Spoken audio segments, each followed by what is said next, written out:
Selamat pagi Bunda, salam sehat, selamat Hari Ibu. Selamat pagi NTT, salam sehat. Mohon maaf kemarin pagi tidak bisa bergabung, tapi puji Tuhan pagi ini bisa bergabung dengan RRI ND. Dan selamat Hari Ibu untuk seluruh mama-mama, ibu-ibu di seluruh Nusa Tenggara Timur. Baik, terima kasih Bunda. Nah ini Bunda terkait dengan tema Hari Ibu Nasional ini kan adalah Perempuan Berdaya Indonesia Tangguh. Nah bagaimana Bunda melihat hal ini menjadi tolak ukur bagi perempuan di Nusa Tenggara Timur Bunda? Baik, saya bukan hanya karena temanya ini hari adalah Perempuan Indonesia Tangguh, tetapi dari sejak 2019, sejak saya menjabat, saya melihat bahwa mama-mama, ibu-ibu di Nusa Tenggara Timur itu luar biasa hebatnya.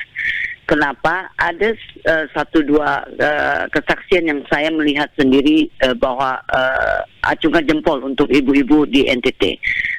Pernah saya ada di salah satu desa, saya lupa desa di mana, tetapi ada satu ibu tangan kirinya menggendong anaknya, tangan kanannya lagi memasak di dapurnya, terus terdengar suara suaminya berteriak untuk meminta kopi, dia masih bikin kopi untuk suaminya.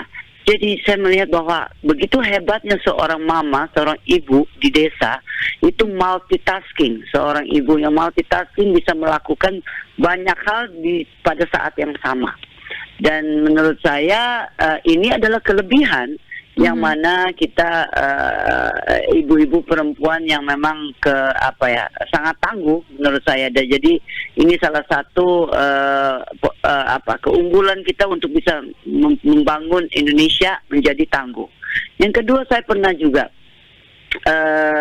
mengalami sendiri. Pernah saya sempat ke pasar tradisional di salah satu kabupaten di Flores. Lalu saya melihat bahwa ada satu mama, ibu yang sudah tua, beliau gelar dagangannya itu adalah kurus padi. Jadi cabe ya, cabe. Dan kalau di sana kan kita bukan per kilo atau per ons, tetapi per kumpul ya. Kita di NTT kalau beli cabe. Jadi pada saat itu dia cuma memamerkan 5 kumpul cabe.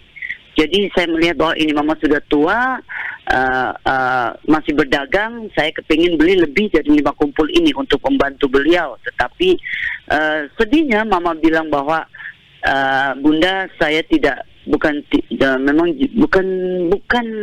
khusus jualan cabai, tetapi saya karena di rumah tidak punya beras, sehingga saya dari tanaman yang di rumah, di halaman rumah, saya datang jual untuk supaya saya beli beras.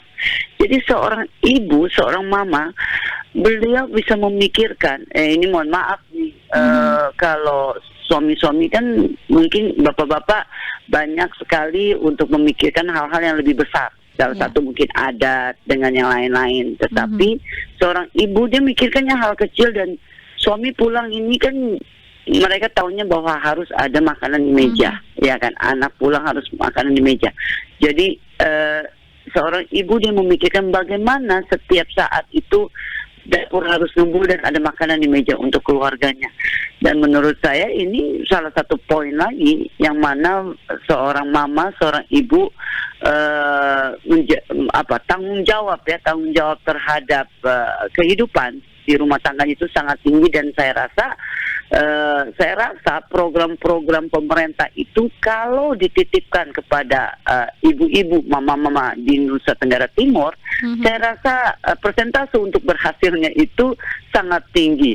Saya senang kemarin Pak Presiden pada saat Hari Ibu ada mensarankan bahwa dari 2020 saya sadar sebagai ketua PKK ini dari pusat itu kami diminta untuk berkolaborasi dan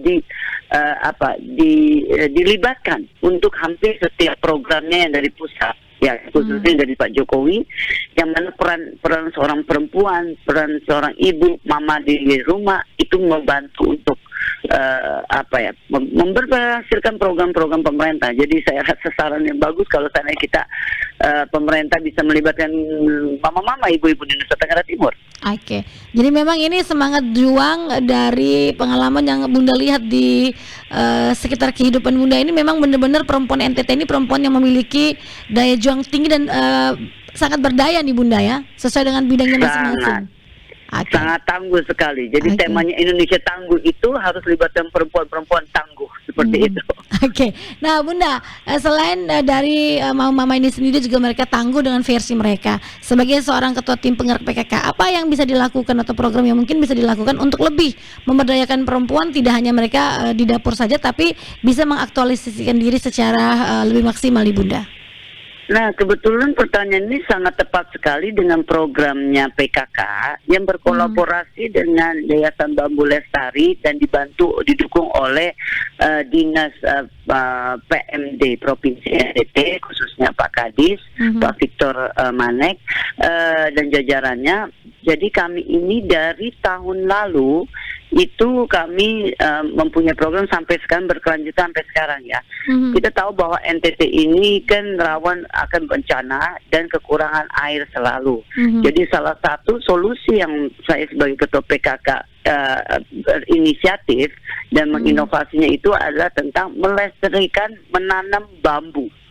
Jadi menanam bambu tersebut bukan hanya tanam hanya sekedar untuk melestarikan alam, tetapi kita di sini adalah pemberdayaan masyarakat, khususnya kesetaraan gender itu adalah perempuan, para mama-mama, ibu-ibu di rumah, yang mana di 7 kabupaten, mulai dari 3 Manggarai, Ngada, Nagakeo, Endesika, ini adalah 7 kabupaten yang sekarang sudah ada 20 desa bambu.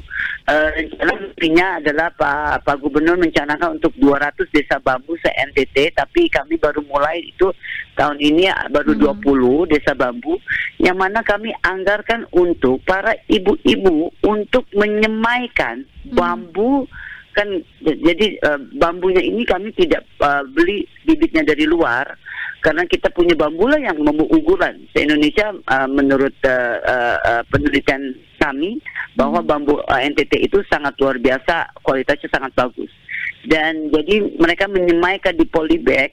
Polybagnya pun itu kami melibatkan bukan plastik, tetapi diminta Pak Gubernur untuk mengurangi sampah plastik, sehingga kami memakai anyaman, polybag anyaman yang ibu-ibu juga, ibu-ibu rumah tangga juga menjadi UMKM anyaman, dan sebagian itu berarti ibu-ibunya, mama-mama menyemaikan bambu di polybag tersebut dan untuk bisa ditanam.